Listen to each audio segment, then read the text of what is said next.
Narito tayo sa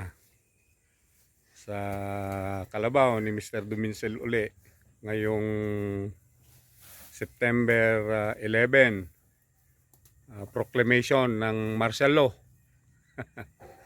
So itong isa ay nanganak nung July 14, so ibig sabihin magdadalawang buwan na. Tatanungin natin kung ilan ang na-harvest niya kanina, plus 5 tayo dahil yung bulo ay talagang 4 hanggang 5 litro ang kanyang naiinom dahil binibigyan niya ng oras para itong bulo. Ito, magdadalawang buwan pa lang itong bulo. At tanungin natin kung ano na ba ang na-harvest niya kaninang maga. Tapos plus 5 tayo. So Mr. Duminsel, kaninang umaga, gaano karami ang gatas na iyong na-harvest dito sa nanganak noong July 14 at yung isa naman ay nanganak noong anong petsa nung nanganak? Yung tatlo ang dodo. Nakalimutan ko sir, pero isang buwan sir ang agwat nila. Isang buwan. So ibig sabihin mga August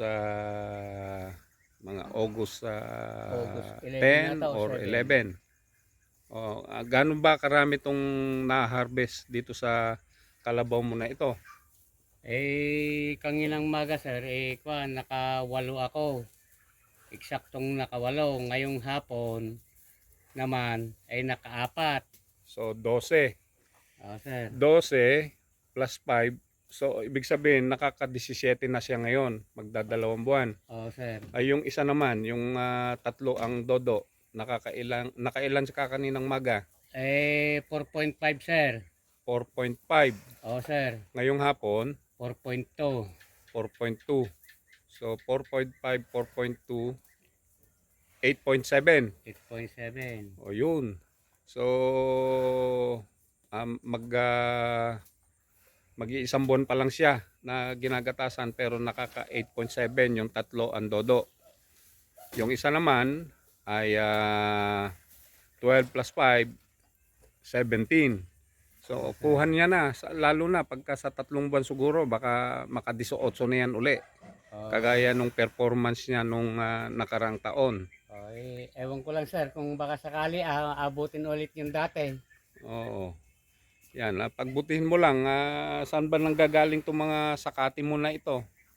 Diyan sir, sa gilid-gilid ng sapa. Gilid-gilid lang ng sapa. Sir. So, wala kang sariling forage o Meron sir, kaya lang konti lang. Mga 400 square meter lang sir yung natamnan ko. Maliit lang. Maliit nga sir.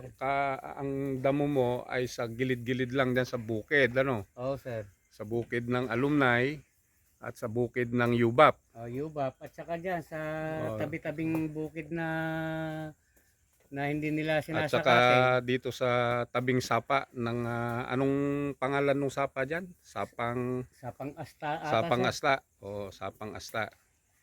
Okay. So ibig sabihin kumikitang kabuhayan na ang dalawang kalabaw mo. Yung isa naman manganganak ng Oktubre. November hanggang 7 sir ang kuwan ko doon. Hanggang November 7. Pero Okay. baka hindi sir aabot niya. Baka hanggang katapusan ng Oktubre manganak na rin. Sir. So magiging 3 na yung iyong gatasan. So dumadalaw ba yung Philippine Carabao Center dito? Sir, madalas. Madalas na dumalaw ngayon. Madalas. Hindi kagaya nung nakarang taon. Nung nakarang taon sir wala. Wala. So hindi nasama sa Patimpalak. Ngayon naman siguro baka masali na sa Patimpalak. Sir yun, hinahabol nila. Ayan, okay. So good luck Mr. Duminsel. Sana ay mapagbuti pa natin ang